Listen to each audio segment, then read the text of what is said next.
was like, like I have a very addictive personality. I called her back like the next day. I was like, hey, I really need you to like control That. this for me. Yeah. She goes, what do you mean by control? I like, give it to me in bursts and don't make it easy for me to get. Yes. And she was like, really? And I said, really? And so she did. And so she was like 5 milligrams for 5. She gave me 5 days. I had to go in for a prescription every 5 days if I wanted to do that. And if I ever get like really busy and I need to like hunker down, I'll call her and be like, I need a 5-day supply, please. And she'll do 5 milligrams at a time. And it only gives me 5 milligrams gets me going through like her half the day. But caffeine, on the other hand, that's forever. But anyway, long story. Anyways, go ahead. Sometimes into the night. Long story. Why? Longer. Because somebody brought in Dutch Somebody Brothers. And that Dutch somebody here that today, somebody is. no fixed agenda listeners, is Robin Tosch from Right Hand Angels. Hello. I love that name. Thank you. Thanks, Robin, for Which coming one? in. The Right Hand Angels or Robin? He's talking about Robin Tosch. Oh, okay. Robin Tosh, but Right Hand Angels is the other way. You know. Yeah. So Robin and I have been pretty much working together, I guess, in some capacity. They've been our charity partner for the Kook Run for the last 3 years now. Yeah. And so there's always these things where her and I are always chatting about different ways to get their foundation involved with some of our events, and she'll explain what their foundation does. But that's kind of the connection here. I love And I love being able to support you guys. And so when I had the opportunity, I was like, oh, I need to bring Robin in and give some props to what you do with Right Hand Angels and share that love, because being in the athletic and endurance category, that's your big piece of some of the activation with your athletes. Yeah. So before we get into that, we like to do kind of an elevator pitch. Here we go. And I like to. Do you have numbers I can stop at? Like, Yeah, whoa. first level, like, No, we want you to the top. Yeah, we want you to the top. we're going to The penthouse yeah, all the we're way. going to penthouse all the way. Penthouse all the way. Yeah, Got you. starting from the bottom, Okay. and we're going to the penthouse. So, kind of an elevator pitch of what you do, who you are, Right Hand Angels, if it's personal, whatever it is, what's gonna help get listeners like engaged and into this conversation. So here's your elevator pitch. It's go time, girl. It's go time. 30 seconds, man. go. 30 seconds. Hold on, Well, my timer. I mean, My timer's going for my Timer. last We're 5, going, so we're we're good. Go. Yeah. Well, my circumstances, I never expected any of this to happen in my life. You know, never expected, and I don't think I would ever wish this upon anyone. But, you know, I was active duty Marine at the time in 2007, and had a great life with my kids and my husband and everything. I was stationed in Lejeune, and unfortunately, vehicle accident with my 3 children and my then husband had occurred, and my 2 youngest were in the back of the vehicle. Andrew was, I'm sure you know Andrew. Andrew was 3 at the time, and his sister was 4, and then our oldest was 11, and he was in the front. So what basically had happened was his dad did not put him in the car seats, and he was going to Wendy's, which was really not Wendy's. Come to find out later on, it was something completely different. But he had put them in the back of the vehicle to go to the store, and my 11-year-old was messing with an iPod. And you remember back in the day where it had the auxiliary cords that would attach to the thing? The auxiliary cord broke. And so my 11-year-old was handed the wheel of the vehicle. Whoa. And in North Carolina, they have these roads that have, you know, kind of like gravel rocks on the side, and then have these gigantic ditches. Yep. Right. So my 11-year-old was handed the wheel while my ex-husband was trying to fix the auxiliary cord, and he never looked back up. And so because he never looked back up, my 11-year-old misguided his turn on the street, and the back end of the truck took the rocks and went into the ditch, hit 3 trees, and all 3 of those trees impacted Andrew. But during that process, his legs were pinned in between the seats. So he was kind of like a bobblehead in Oh. there, just bopping Mhm. around, hitting himself and stuff like that. So he sustained some pretty severe injuries. He has traumatic brain injury as well as some other things like shearing of the brain, where the brain itself has different little spots across its brain and stuff. Um, and pretty much died. He died on site, and then they brought him back, and then was transported to another hospital where they revived him. He was in the hospital for 4.5 months, therapy for 14 and a half hours a day. So I can tell you anything and everything that comes with therapy, how to recover somebody. But he was comatose and 21 days in the hospital in ICU. And the thing that brought him out of a coma was a lollipop. I gave him a lollipop because Wow. he was laying on his bed. I was a Marine at the time, and I could not handle my kid sitting there and not doing anything. So I went to the store, went to Walmart, grabbed a lollipop, shoved it in his face, and then took it out and just sat there for like 45 minutes in front of him. I said, if you want it, you're going to have to move something. So he moved his pinky, shoved that damn lollipop back into his mouth. And so for, I don't know, a year and a half, he had freaking lollipops. Is that something you used to do before the accident? Give him lollipops? I did. Interesting. And it's kind of funny because a lot of people don't realize, like, if you watch your kids and stuff like that, you can see and understand what works for them, like if it's food or if it's like music or something like that. And for him, it was always food and music. So once he did, he moved the little finger thing, everybody was like, get him in, get him in, get him into therapy, get him into rehab. So we got him into rehab. He was doing extensive rehab. He would get legitimately lollipops every freaking day. That's why he's got bad teeth, So it was like you'd pop lollipops in his mouth to get him to talk, pop lollipops in his mouth to get him to walk, So he was constantly doing things based off of the lollipop that he wanted. His hero found out about him, sent him a huge case of lollipops. And we did that for I didn't know like that. 2.5 years. That's cool. So every time we do events, all of our athletes and the people that are with us receive a lollipop so that they know that's what changed his world was a lollipop. But after coming out of that, I did, military and the Marine Corps was going through all of Iraq. We were going through everything that was happening with Kuwait and all that other kind of stuff. We didn't really have anything in Lejeune to help support the Marines and stuff. There was no TBI, status there. Nobody really knew or understood anything like that. So that was what our agenda was.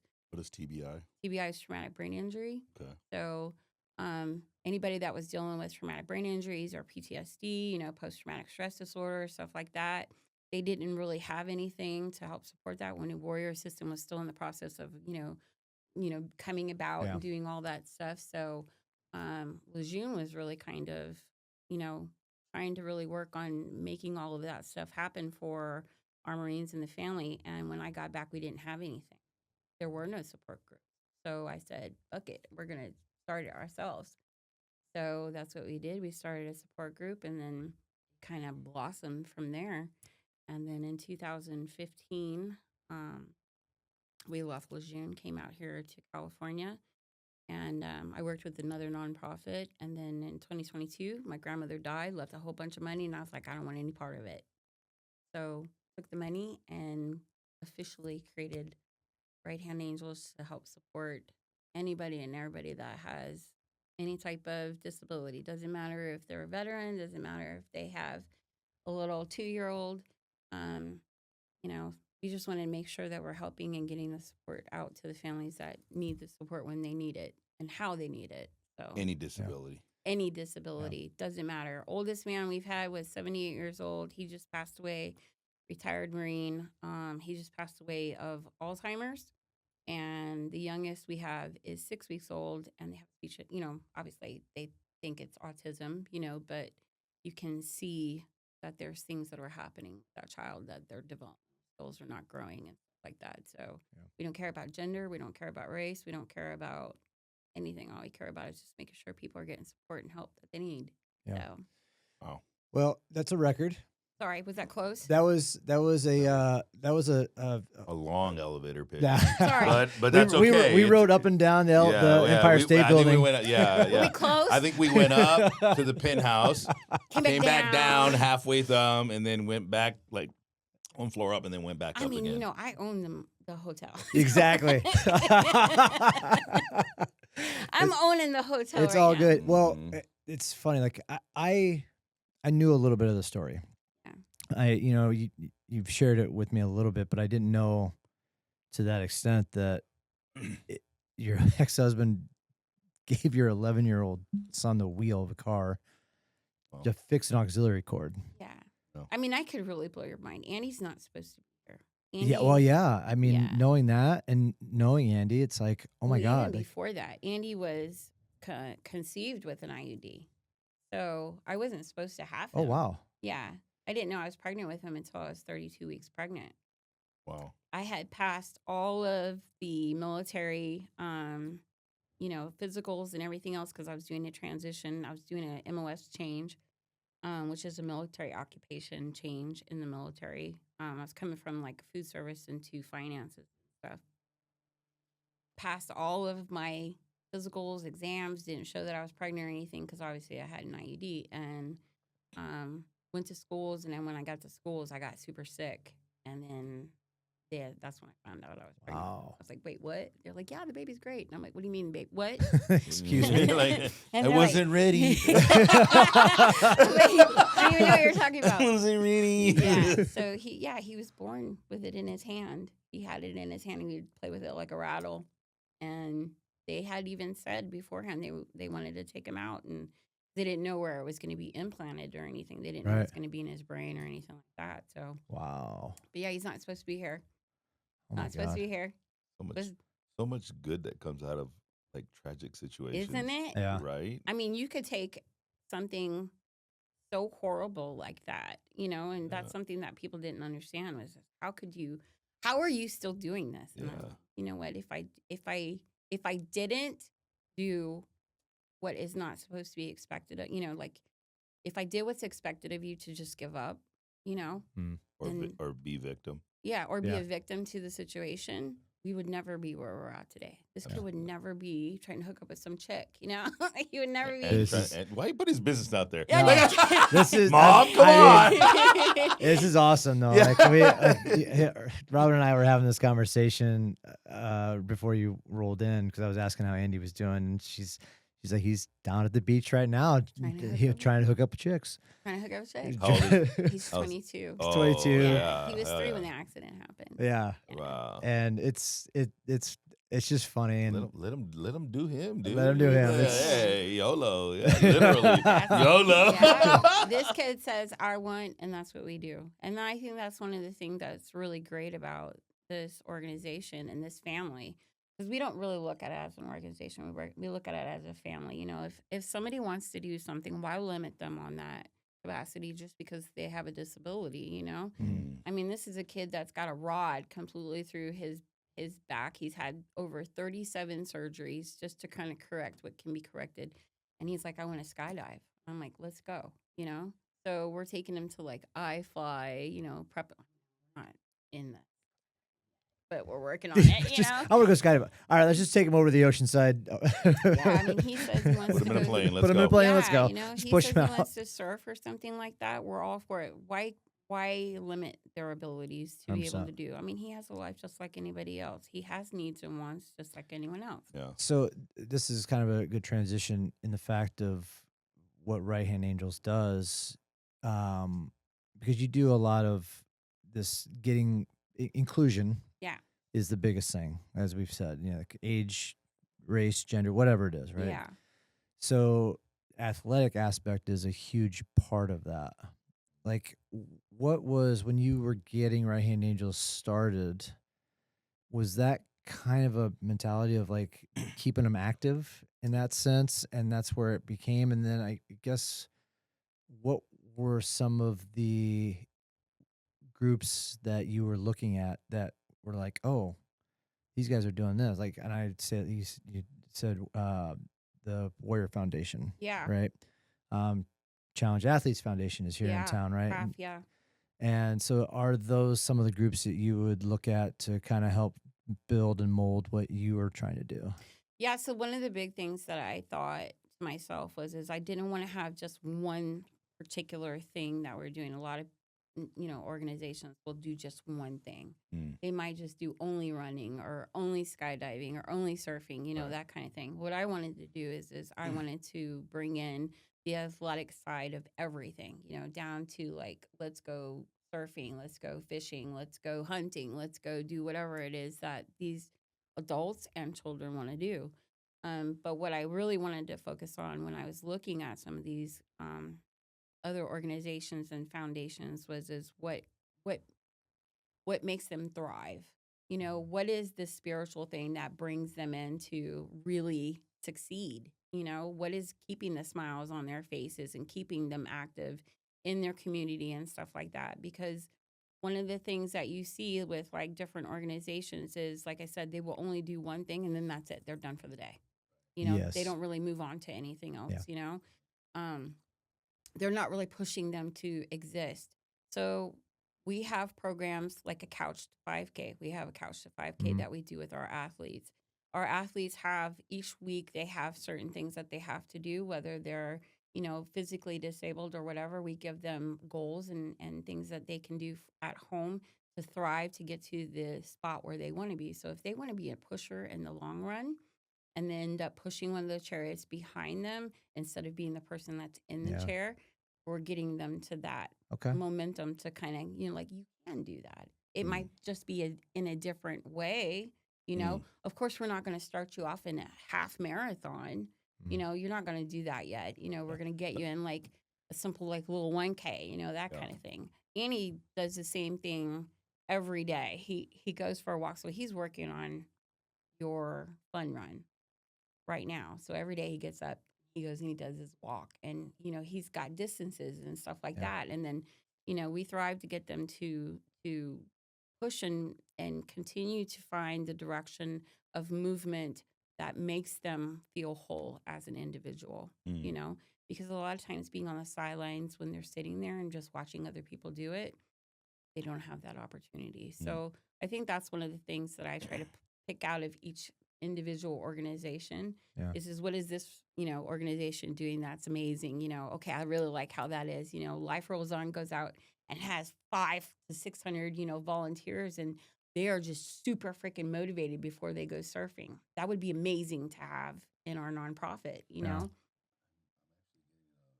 A memory, dude, of like, I have a friend of mine, David Eifred, and I think he listens to the show. I'm pretty sure he does. His son may have used your services to surf. Really? Yeah. I hope so. I really hope so with Life Rolls On. Yeah. Because we try to connect people with other organizations. That's one thing that we're very different about. Um, we don't try to just keep them with us and be like, "Oh, you're only ours." Right. We don't want that. Even though we would love to, be able to keep you in our little bubble. Mm. That's something that we definitely don't want to do. We want to introduce you to all of the things that you want to be a part of. So if we have an athlete that wants to go out and do music, wants to learn about music or something like that, learn about podcasting or something, we Mhm. want to introduce them into organizations and companies that do that type of thing so that they can succeed in life and the things that they want to do, not necessarily what their caregivers. Right. Interesting. So Huh. Yeah. It's interesting that you say inclusion. I mean, there's so many, like we talked about, we had somebody on talking about underserviced versus at risk, those terminologies. yeah. Like, what's your experience when it comes to, or what's the recommendation for our audience? Like, if you have somebody who has a form of disability, do we want to say that they're disabled, or are they willing abled? I think it's just really, you say disabled and some people say disabled. Some people say um uh able-bodied, Able body. That's the one. able-bodied, Yeah. that kind of thing. Obviously we don't use the R word, we don't do that Yes. kind of thing. It's really just based upon what an individual's beliefs are. Some people don't want to be called disabled, some people want to be called able-bodied. So It Yeah. just matters on what that individual's thought process is and Mm. needs, and what their advocacy part is. Yeah. You know, because in there's families we have, it's like, yeah, you don't call me disabled. Right. I'm special bodied, you know, and it's Yeah. like, oh, okay, well, you know, special needs. Okay, I well, always go with adaptive athlete or adaptive Exactly. individual, right? Yeah. Like that's kind of the terms I've always. Because I can only imagine, like, go through something traumatic and something happens, right? You get an accident. In my buddy's case, his son was in his early 20s. mm-hmm. He had a severe off-roading accident, razor, and I mean, life flight, and on a And, razor on one of those little scooter things. no, on an off-road, like a Like a enclosed off-road, like a dune buggy a type. Yeah, of, dune oh, got it. buggy, Okay, yeah. got it. And so, and it was, they were out in the desert, and they were going from like a house to a house, and it was like not strapped in, and you know, they're hot dogging around or doing whatever the heck they were doing, and he got ejected, and that was it, right? Yep. And so from one day to the next, right, one incident to the next, so it's like he's now, and so the biggest fight for them psychologically was like, well, he's 20 something years old, right? Mm-hmm. He's now paralyzed from the waist down. He has a girlfriend that he loves and he was planning to marry and Yep. all this other stuff. And so the inclusion part of it, or the psychological part of it all, is like they really just want to get some form of normalcy. Now it's like they know that they have this thing that happened to them Yeah. that's restricting them from the life that they once thought they were living. And so the reprogramming of things, of like, what's the new life look like? Yeah. And they want to hurry up and get to that point. And so, Yeah. you know, I always ask those kind of questions because, you know, I deal with people on a daily basis, right? Yeah. Every day I see on average about, you know, anywhere from 50 to 100 people a day. I'm going to interrupt you. I don't know if I explained. Omar owns a gym Oh, okay. Yeah. right down the street. Yeah. So sorry, there was a disconnect there. Yeah. So So, that's where he's coming from. Okay. From that Yeah. perspective. And so it's like I see people every day Yeah. that like they're able bodies that have uses of all their extremities, right? Yeah. But yet the psychological aspect of what I do for a living is, well, they see somebody who's able to do something a little bit more different or more than they can. And so the defeat is like, whoa, pause. Yeah. Everybody here is an athlete. Exactly. I don't care if you're squatting to a couch or if you're squatting 500 pounds. Exactly. You're still squatting. Yeah. I don't care. Yeah. Like- Yeah. And immediately you could just see their look of just, Yeah. And that's really important because, I mean, and I can kind of relate to what you were talking about. 4.7 seconds was all it took for my son, Right. you know? Yeah. And the change has been drastic. Mhm. You know, you go from somebody, literally a 3-year-old running around being an ornery little shit, you know, Mhm. to not running at all now, but still being Mm. ornery, you know? Yeah. And it's like, how do you mentally change your mind to understand how this is a new life? This is a different life. My life is not like a normal, you know, person's life, you know. It will never be normal. And that's the acceptance that you have to have, but at the same time, just because your life isn't quote unquote normal, it The doesn't word. mean that you can't live a life. That word normal. You know? I despise it sometimes. Yeah. But I also like it's just, What- but it's just because it kind of Yeah. like, What it's exactly hard. is What is it? normal? Right. And what so, exactly is it? yeah. You mean traditional? Yeah. That's what you Yeah. mean. You live Yeah. a traditional Yeah. life as yeah, everyone because else. in when I was going through rehab, or, you know, 20 plus years ago, right, it was like, oh, they're normies, right? And it created such a separation of people that were addicts and sober and people that didn't struggle with that addictive trait, Yeah. right? And it was like, wait a minute, I'm normal. I'm just high performing. And it was just like normal, like what is fucking normal? Like, Yeah.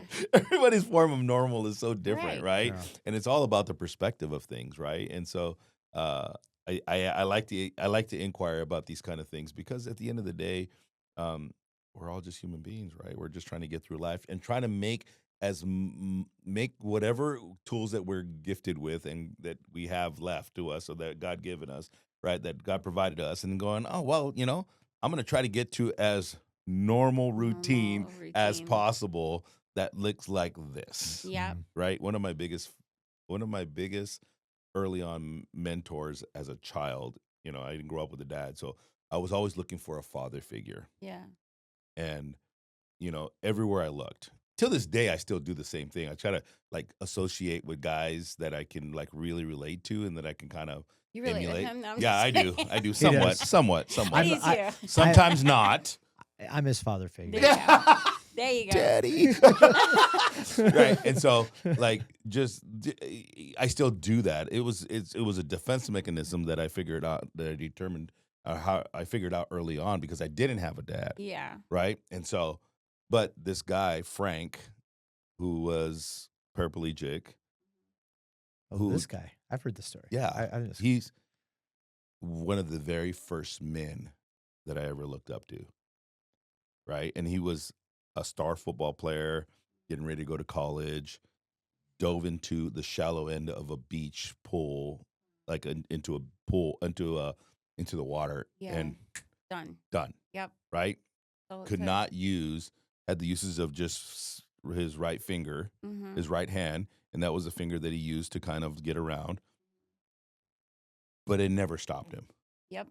Never. And that was the biggest thing that I admired most about him. Yeah. Was like, oh, that's resiliency. That is the definition of resiliency, right? I got my all four limbs and I got nothing to bitch about. And Right. Frank's over here, like, going to school, teaching kids. Like, he was a teacher. Like, he was just on and on and on. And I was like, that's a man. And whenever I needed something, Frank was like, go knock on doors and Yep. figure out, like, you don't have no money? Bullshit. Go knock on that door. You see those weeds over there? You can go pull those weeds. Go They'll give you pull 'em. $10, Yeah, right? $10, And so, yeah. like, you know what I mean? It's like, there you got your money, right? And so, Mhm. I like to say abled bodies, right? Because he was the first one to kind of like being the very first mentor of somebody who was, you know, in a Yeah. not abnormal Yeah.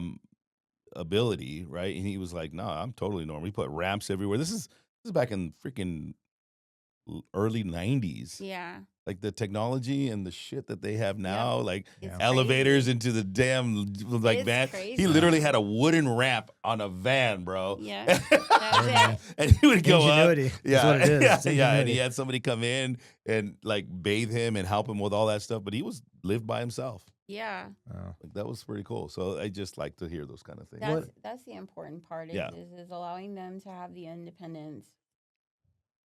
And it's a hard thing being a care provider to allow them to have the independence. I mean, just like we were talking about the other day, or earlier today, if you let them have the independence that they want, sometimes they can get them into some circumstances that can be harmful to them. Mm.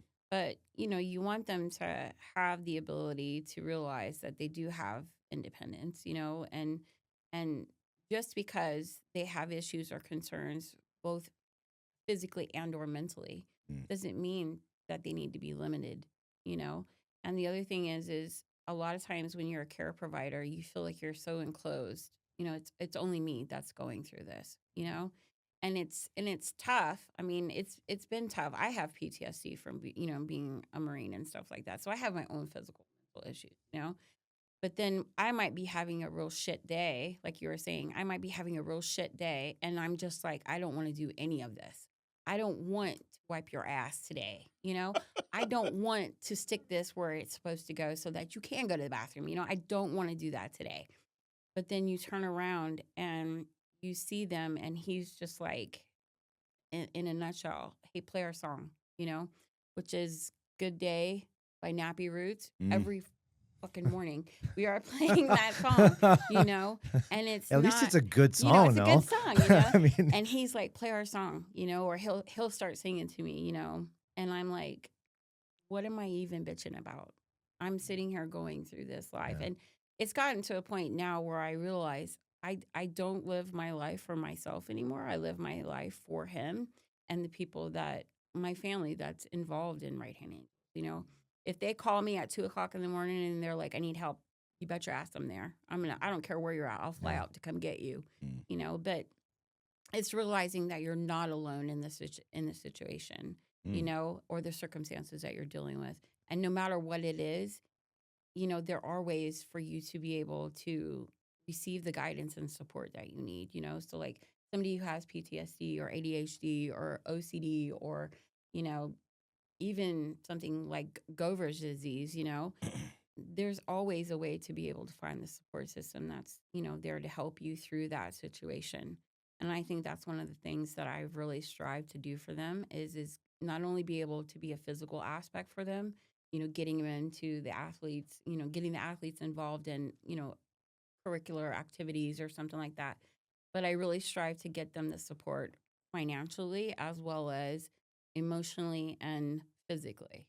So I'm doing the background work for them, getting them, the IHSS support Yeah. services or the regional services support, or hey, you know, when they come and sit down with me, they'll have like a whole 2 hour sit down with me and what do you need? And they're Yeah. like, I need A, B, C, and D. Okay, well, have you thought about This, and this, this. Yeah. this, Yeah. and this? What about X, Y, and Z? Okay, well, you haven't cleaned your house in 25 days. You need somebody to come and You clean need your Yeah. house. somebody to come clean your house, Yeah. Oh, well, I didn't think about that. Well, I need food. Okay, well, these are the places that we're going to get you food. And it's not that you're, people will say, here you go. Here's an Excel for you. It'll tell you everything that you need to do. Now you go do it. We don't do that. Yeah. It's like I'm holding your hand. To Mhm. this point, like how do people know how to reach out to you? Like if they need specific help in a certain field, like are you how are people finding right hand angels and stuff? Like how do people come in to see you and to sit down with you and figure out like, hey, this happened. I need some help. Yeah. Like where does that all? Where does that process start for that individual? I guess Yeah. that's the question. That's a really great question. A lot of people will actually end up hearing about us through word, one through, obviously going out and doing events with you Mhm. and stuff like that. They see what we're doing and they're like, "Oh, that's really cool." But then a lot of people at like the regional services, they all know me. They hate me because they know I'm coming for you. But they'll be like, "Oh, you need to reach out to this person or you reach out to Robin." Or some people even like in the military, I have a very strong military family. So the military will kind of do just a word. Mhm. They'll be like, "Hey, you need to reach out to her. She'll get you all the services that you need. She'll get you all the support that you need." And then we just start that process, but it's handheld all the way through. So it's not like you feel like you're just handed something and then, okay, we'll go figure it out, that kind of thing. It's interesting. Like I sitting there thinking about how you rely on a lot of the military, your military family. Yeah. It's interesting to think like you being a Marine is almost like that preface of like this that prepared you for Oh, everything, 100. right? Like reaching out and having that military family. Like if you weren't in the Marines, like where would you have started and how would the No. connection points have been, right? So No. it funnels all into you do things Yeah. and things happen to you for specific reasons, Yeah. and it kind of just shows that's Yeah. where that support comes I from. don't think I honestly can tell you that if it had not been for the Marine Corps, I would not know how to deal with this. I mean, Well, yeah. sometimes I look at it and I still kind of question, my mother says it all the time. You're still in what you consider to be fog of war. And I'm like, no, I'm not. Like I will go through the fog and then once I figure out that I've already finished all the fog, then that's time for me to react upon myself. I'll Mhm. do that in a separate area. I'll go shut down someplace else. But when you're in fog of war, you're in fog of war. Like you're going through it, and you don't have that time to think about what's happening. During that time frame when the accident happened, I didn't have that time. I had no time to sit there and think, I hate what just happened to my son. I don't want to, I don't want to do this anymore. That was not what was in my head. My head was, okay, what do I need to do to get this kid Respond. moving? How do I get this kid back? How do I get my family back? Because it wasn't just my son that was hurt. My kid, my daughter was mentally, she saw the whole thing. My oldest saw the whole thing, was the person who revived my son. And then, he's going through PTSD and having issues because he was the one who touched the wheel. His father was, a Marine at the time and was also just came back from Iraq, so and was the front lines. So he's got PTSD. So not only does he have PTSD from the front lines, now he's got PTSD from his son. Oh. So it was like you're left with all of this to do, and there's no time to think about it. And I think that had it not been for some of the training that I had in the military, where it's you're in the shit right now. You need to think about what you need to do to get through this, and then worry about your feelings about it later. Yeah. You don't have time to think about that kind of stuff. If it wasn't for some of those leadership traits that I learned in the military, I would not be where I am today. And then to continue that, coming out from it, I mean, any day I'm done. I don't want to do I'm in this. this shit. Time to get out. I'm Time to done. move. I'm finished. I don't really care anymore. But then you sit back and you think to yourself, if I stop, what about everybody else? Yeah. Who's going to support the rest of them? Who's going to help them, Servant's heart. Yeah. That's exactly what saved me. Yeah. Servant's heart. And so it's the reason why I own the gym. And Jeff, we talked about that one word, the multifunctional. And he's like, and the definition of it was like somebody who has so many things going on and is fucking barely hanging on by a thread. Right? Something to that effect. And I was just like, yeah, you said that to me. And then my daughter was in the car with me because I was actually helping her out. Yeah. And she's like, you need to get that shit tattooed on your forehead, Dad. Yeah. And I was like, but that's why we do it, though, in my opinion. Especially, like, I was never in the service, but I always, I've told Jeff some of the things that have happened to me in my life. And I firmly believe that I have some form of PTSD because of the type of life that I lived, in the way my upbringing was. Yeah. It was like seeing the things that you see, you just you immediately respond. It's like a knee-jerk reaction. Mhm. But the fact that you respond just to kind of get, quote, to use your words, get out of the shit, or Yeah. to respond out of it, or to survive, right? The act of service takes me out of it every single time. Every single time. Every fucking single time. And rehab taught me that. Like, you get out of it, you're like, you want to stay out of it, you want to stay sober, always be service. Yep. Always be of service. And I never understood that until I became always of service to somebody and to Yeah. those around me, right? And it's like you don't have time to think about yourself because you're always looking outwards. The downside of that is multifunctional. Yeah. All right? is. Yeah. And it's like the downside is, to your point, you got to be able to decompress, Yeah. get away, go face that, Yeah. right? And go deal with whatever it is you're dealing with, because nobody's fucking recharging you. Yeah. Exactly. Nobody's coming to save Nope. you. Yeah. Nobody's fucking coming to tell you. Like, you got to fucking now do the one thing that you were doing for everybody else for Do it yourself, Yep. right? Yep. And so it's so fucking hard. And what's hard about it too is understanding that it's okay to do it for yourself. Yeah, or You know? giving Oh, yeah.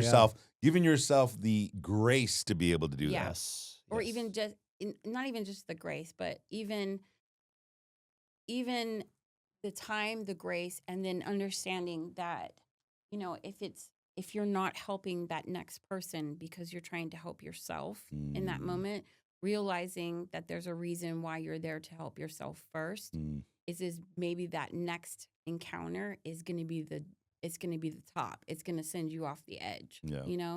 And it's tough because sometimes being in this line of work, like, people don't realize, there are mental things that come with this. Some of our athletes, some of our people, our family members, our caregivers, especially our caregivers, husbands. I will tell you, I've seen husbands come back where they're just like, I cannot mentally deal with this. Like, I'm on the verge of losing myself completely. What do I do?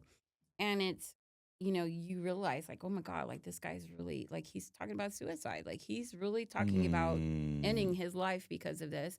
And then you're like, well, how do I go? How do I assist that?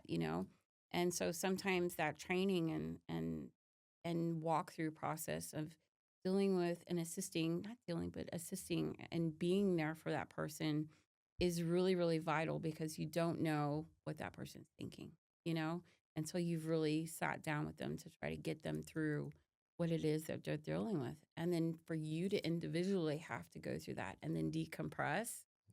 I just almost lost another guy, Right. because they're going through A, B, and C, and I just did that. So what do you do now? Yeah, I'm gonna check out for like a month. I'll be back. I'll be you know? back. I'll be A back. month? You get a whole month? You know, call me later. My world crumbled after 24 hours of disappearing. Everybody's like, where the Yeah. fuck were you? I was like, hiding. They know. It's funny because even today somebody said, "Where you been?" And I was like, I needed a moment. I Yeah. needed a week. Yeah. I needed 2 weeks.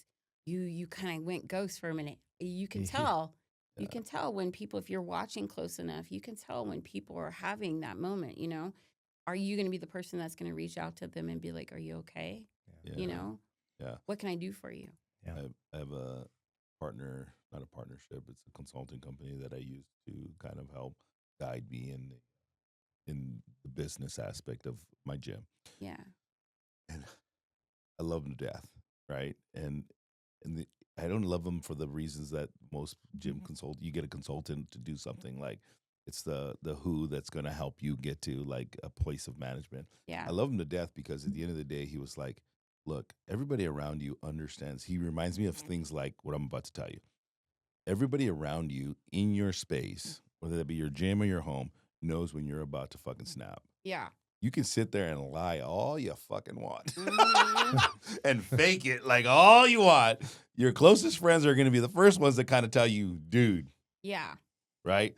And then everybody else is not going to say anything because they're going to have the guts to tell you that, but they're going to feel it. Mm-hmm. And so those are the things that I need to be able, I'm talking to myself right now.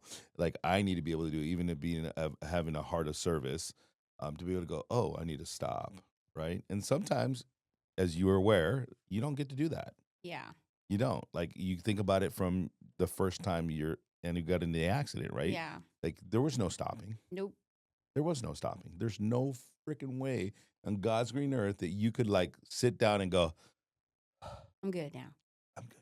No. Oh. You were like, I'm not okay, but fuck it. We got to go. Well, you know what's crazy is when you do get that moment, sometimes you find that it's like you don't want to be in that moment because then it's like everything's hitting you all at one time, you know, and now it's like mental, you're like, holy crap, you know, then you're like breakdown mode. And like you're saying, I just need to be in service. I need to be in service. I need to keep going. Because if you keep going, then you're, you know, some people say, well, you're not really paying attention to your individual needs, you know, if you're doing that, you know. So I'm as a care provider and then as a person who runs a nonprofit. How much of your service are you managing the caregiver versus working with the individual themselves? So you mean like if I'm working with a caregiver? caregiver? So are you, because each one of your adaptive individuals are all different levels of something, right? Like we've already said that, like your 77-year-old all the way down to your 3-year-old. Yeah. Are you, when it comes to like the older individuals, are you working more with the individual themselves, or are you still working with the caregivers a lot more often? So actually we work with both. We not only work with just the individual, but we work with the family. Okay. Because you have to remember it's a community, you know, it takes a community to run a family. Well, I guess that's what I was trying to get around is, like how much of the family is actually engaged with what's going on versus just dealing with somebody who may be a little bit older, doesn't need as much help from a like a family support or a caregiver. Are they able to still come to you and be like, hey, this is what I need. Here we go. Oh, yeah. Because, again, there's going to be all different levels of who's involved, right? Most definitely. So it's based off of the individual family and then based off the individual's needs, you know? So like an example, we had our oldest member that we had, he didn't want any of his family involved in it.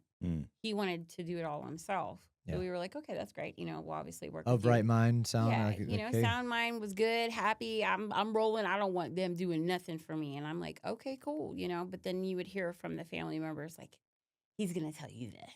You know, and it's like, okay, there we got go. you.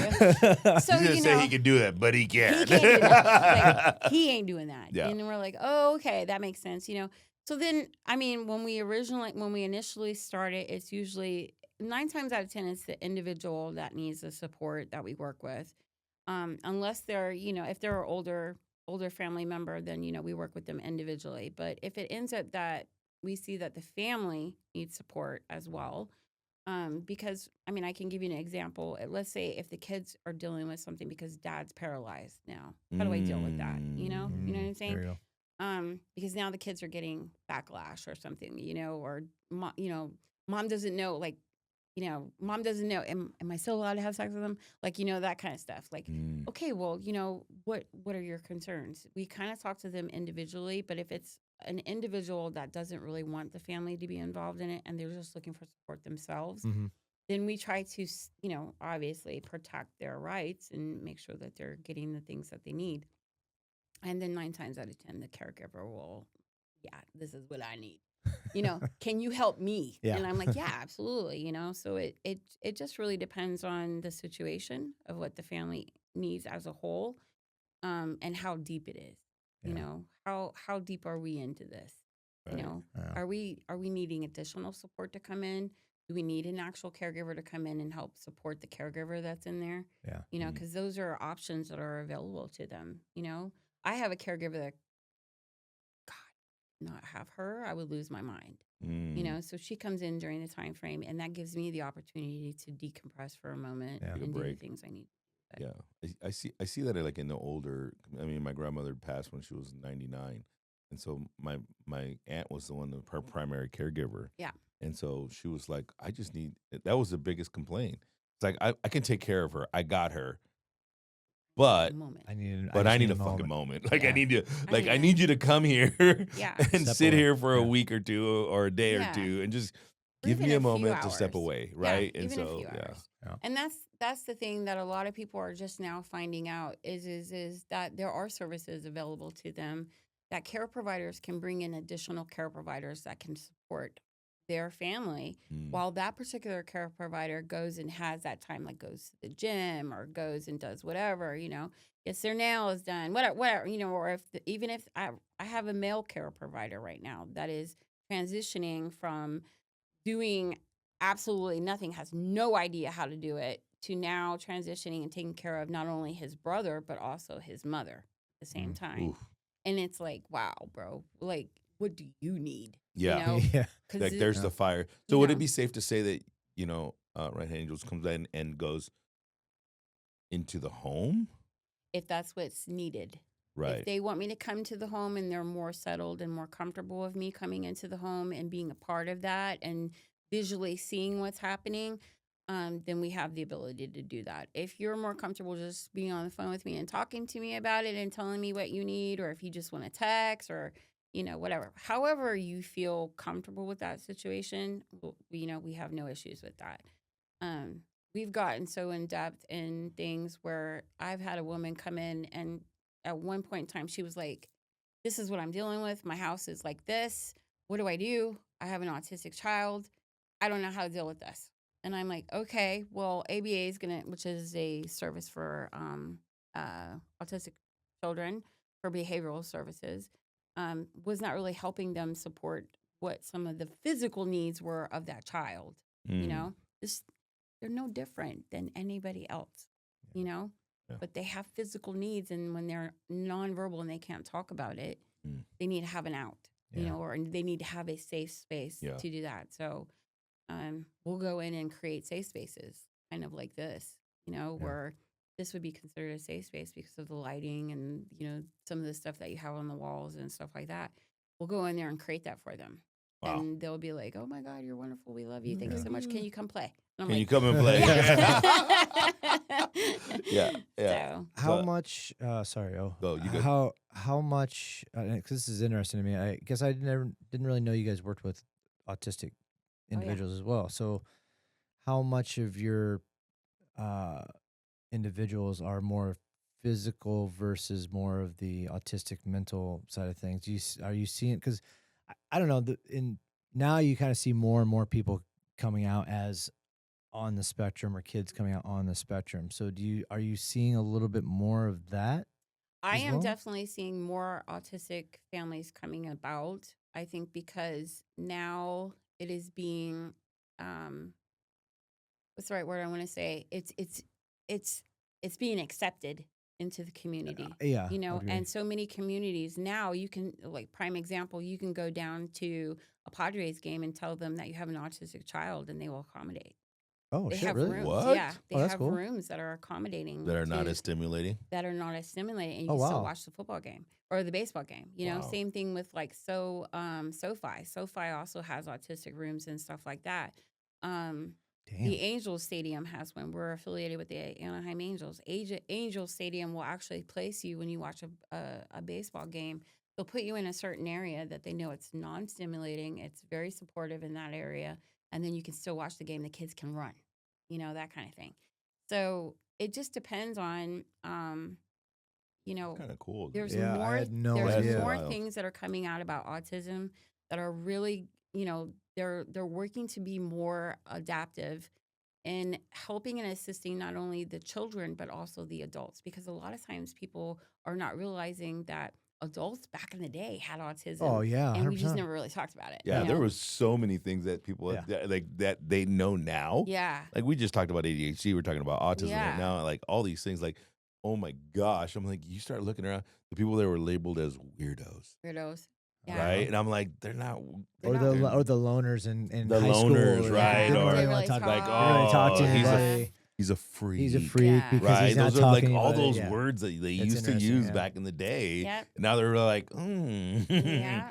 now we've come so far as a society to go, Yeah. wow, they got rooms for this stuff now. That's pretty cool. There's so many different things that are now changing in the ADA world that are really beneficial for not just the, you know, the athlete themselves, but also for the family, you know, because then it allows them to have that connection. You know, one thing that, you know, I don't think you've seen or know, but, you know, my husband, Heath, is a runner. He's been a runner since I can imagine and remember. You know, he's like top of the line in his state. He was like one of the top runners in the state or something like that. I don't know, something crazy or whatever.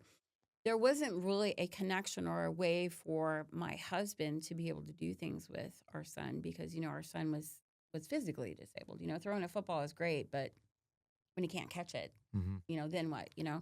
So giving him the ability to run with his son has allowed him to find and build that connection together, you know? It's cool to And see him, for sure. yeah, you know, him being a former Marine and stuff like that, he would tell you, you know, when I would go out and do my PFT, I always felt like something was missing. And it was his son, you know? And you'll find that athletes that are running with different athletes, that's what they end up doing. Not only are they loaning their legs, but they're loaning their heart and the agility that they have to provide that person. But I'll be damned if I have not caught every single time that my son goes out with somebody, he is yelling at them, go faster, go faster. That's, you know? dude, that was what I was about to say before you said that. Like, I would assume, and I've yet to do it, but I kind of wanted to, like a bucket list item would be to run with somebody that another athlete, because the exchange of energy Mhm. is probably off the chart, It is. right? Yeah. Because It is now you're amazing. doing something. You're an able-bodied person to be able to do these things, right? And then you have the athlete that's supporting them, right? And now it's like just the fulfillment for the athlete that's supporting them, and Yeah. then the push that you get from Yeah. the able Yeah. body, like that's like, you want to talk about fulfillment, bro. Yeah. That's cool. Like, and then the exchange. I would, if that were me, like I think because I am so energy aware, like I could go into a room and I'll be like, oh, there's something wrong Yeah. here, like here, or Yeah. yeah, you know. And so I can only imagine that I'd probably need to like take like a full day of just kind of like decompress after that Mhm. kind of exchange, right? Yeah. But I can only imagine with the fulfillment that both of those athletes would get. And it's crazy when you see them coming through the finish line. And I mean, I've seen athletes that are autistic, you know, that will come through, have no capability of speech, not able to do anything. You know, they just kind of sit there. And that's when they initially start with us. And then by, you know, 6 months into it, now they're engaging speech, Yeah. you know, or they're like, whoa, Yeah. you know, as they're finishing the finish line. It's like, all right. There we go. You know? Or the- You on one right There now, we go. yeah. and it's really, it's such a great thing to see when they're doing that. And a lot of times when you're looking at how life is with some of these athletes and these families, they just want to do that all the time. You know, like I was telling you about Andy earlier, you know, he just wants to go see a check or he wants me to check. Andy is like that all day long. You know, this is like this is a race every day, you know, like where are we going? Who are we going to see? Are we going to the store? And it's like an 85-minute conversation that you're having with somebody. You know, you're almost like trying to tell them, like, you can only talk to 5 people when we go in here, you know? Like, we're going to limit it because if we don't, we're not going to get through Target. We're never going to get home, dude. We're not going to get home, you know? But that's just how they see life. They see life as an opportunity. And it's funny to look at it that way and realize on a daily basis that we're just letting it go. We're letting life go every single day. And we're just like in the same routine every single day that it just comes voided. You know, we're in a void is what we're in, you know? And then to be with some of these guys and see how some of these athletes work every day, they want to, you know, they're inspired. They're, you know, taking them in a store is amazing. You know, Andy would love, his biggest thing right now is he wants to ride that bull over there at Stampede. Really? That would be hysterical. Wednesday. That would be awesome. We passed that bull outside of Stampede and he's like, I'm going to ride it. And I'm like, you are? Because I'm not putting you on there. Yeah, right. I might get on it with And you. I'm not getting on it. I'm not getting on it. You know, and then but you know, just to see the enthusiasm, like that's life to him. You know, is he wants to do things and be accepted with people. He would love to go have a beer with somebody and his mom not be there. You know, that kind of thing. You know, and some of the people that you know get with him and hang out with him, and they're like a normal 22-year-old. Yeah, like this bro wants to go to strip clubs and everything else. You know, he's ready to roll. You know, and I don't think that mom's gonna do very well at the strip club for him. And I'm like, no, we're not touching that bobblehead right now. We're moving on. Yeah. You know, but you find that their motivation is really something that's intentional in life. I get that whenever I've seen him, and because he wants to have a full-on conversation with me. He's ready to go every single time I've seen him. it's hysterical. Yeah, it's like he definitely and you saying that, and he does have that energy. Like he wants to, like you can tell that he's like, I need you. He sees another like another male individual, and he's like, I want to connect. I want to connect. I want to talk about this. I want to like, and I can't understand him half the time, and it's great that you're telling me how he's like what he's saying, because and some of the stuff that he's trying to come off and saying is funny as all get out. Oh, he's hilarious. And it is really cool to see that energy come out, right? And it's really fun. He is I can't even begin. The other day we were driving and you know somebody tried to run us over, and I'm one that I have to bite my tongue, and then in the back you hear. And I'm like, okay, all right, okay, maybe not, you know, let's not do that, you know. And he's like, yeah, did you see them? I'm like, no, we're not doing that, buddy. It'll be all right. And he's like, oh, you know, I was driving by, and I'm like, okay, he gets it though. I love it when I see people that survive traumatic situations, shift in perspective on life. Dude. Oh yeah, it is so like.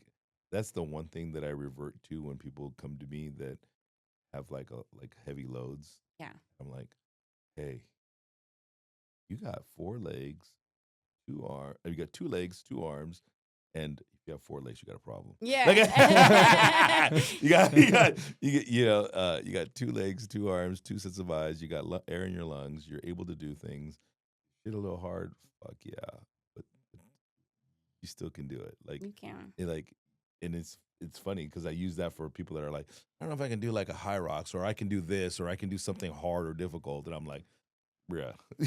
like there's people. Get your confidence. Get your shit together, because I just watched somebody with no limbs do a high rocks. Yeah. Right. I just watched somebody cross the finish line at an ERS race that probably didn't look like he could cross the finish line doing a half. Right. Mm.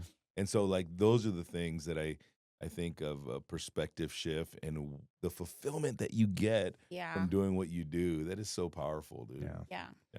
How does somebody like that need, who's the primary person that would need your services right now? Right now, everybody, honestly, the big ones that we're dealing with right now are obviously the autism families that Okay. are out there. But there's just such a range of people that need support. I mean, cerebral palsy people, they're having such a hard time. Veterans are having a hard time. One of our big things that we're getting ready to transition to is we're getting ready to open up a veteran program that's really, it's going to be hopefully very supportive to our families. But getting them support, dealing with PTSD and being able to talk about some of their stuff like that. So, I mean, there isn't one individual that we're seeing that needs more support than the other. It's just so many, Yeah. I mean, here alone in Oceanside, we have over 400 families, Wow. and that we're stretching all the way from up to the northern part of LA, all the way down to Chula Vista, and then 6 other states around the United States, Wow. and we've got anything from cancer to, I mean, cancer's huge out here. Yeah. So it's really hard to kind of just identify like this is the one that we're really seeing has a lot more issues than the others.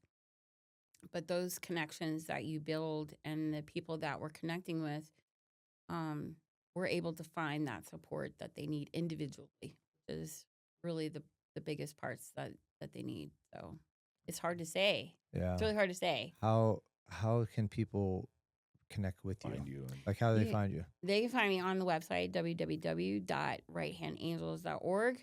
They can also email me at info@righthandangels.org, and that information goes directly to me. Or they can also call us at 843-685-6252. Call, text, WhatsApp. I mean, we're all there. So Perfect. Social media. We're on Instagram. We're on Facebook. Somehow people find my individual Facebook and Instagram. You're like, don't message. Do not slide in my DMs, okay? Oh, they be sliding. Trust me. They be sliding. Yeah. They slide in there all the time. They're like, hey. I'm like, yeah, that's not very fun. Yeah. That's not it. That's Well, not very fun. Robin, thank you so much for thank coming you. in, and I appreciate everything that you do, and I love the fact that we can continue to find things to partner with you guys on, and we'll continue to do that from my business perspective. Yeah. I think if I can talk Omar into it, maybe we can get some strength athletes Yeah. into a gym over here. Well, huh? we've, you don't we've gotta- actually been talking about a program about that. So, Really? Yeah. Well, we have. I'm the strength guy. Okay. So you just let me know. Yeah, we got an operations guy that's very interested in doing that. The support that I would need to do that, because I know there's certain certifications to work with either adaptive or Yeah. willing bodies. To support individuals, Yeah. either from an adaptive perspective or not. And I would like to educate a lot of my staff on that. Yeah. That would be huge, For sure. because we're already working on transitioning into supporting youth. Yeah. The whole concept behind the youth aspect is tomorrow's leaders. Yeah. And a lot of our coaches are getting certifications to work with youth and figure that out. But from an adaptive athlete perspective, or even just a supportive, willing body person to be able to support them along the way, huge, right? Yeah. Because they had an incident or they had an injury of some sort that changed the trajectory of their life doesn't mean that they have to stop training. Very true. So Yep. Very, very true. So, I would love to Yeah. be able to support. Definitely. So We love that. make sure we'll exchange information so that you can do For that. sure. Sure. And we honestly couldn't do it without you guys. You guys No. bringing in our athletes and stuff like that and giving them the challenge, I every personally day. feel like it's still the funnest part of our events Yeah. is when I get to see all the chariots take off. Yeah. Yeah. Like the energy of those athletes, like it's fun to see. So Yeah. We're we could blessed. sponsor like a support to do a high rocks for some of these yeah, athletes. man, we can That talk would be, about. we would love that. That would be cool, dude. Well, anyway, Robin, Probably thank get you into very my- much. I appreciate Thank you. you. Thanks, Robin. Thank you. I had a great time.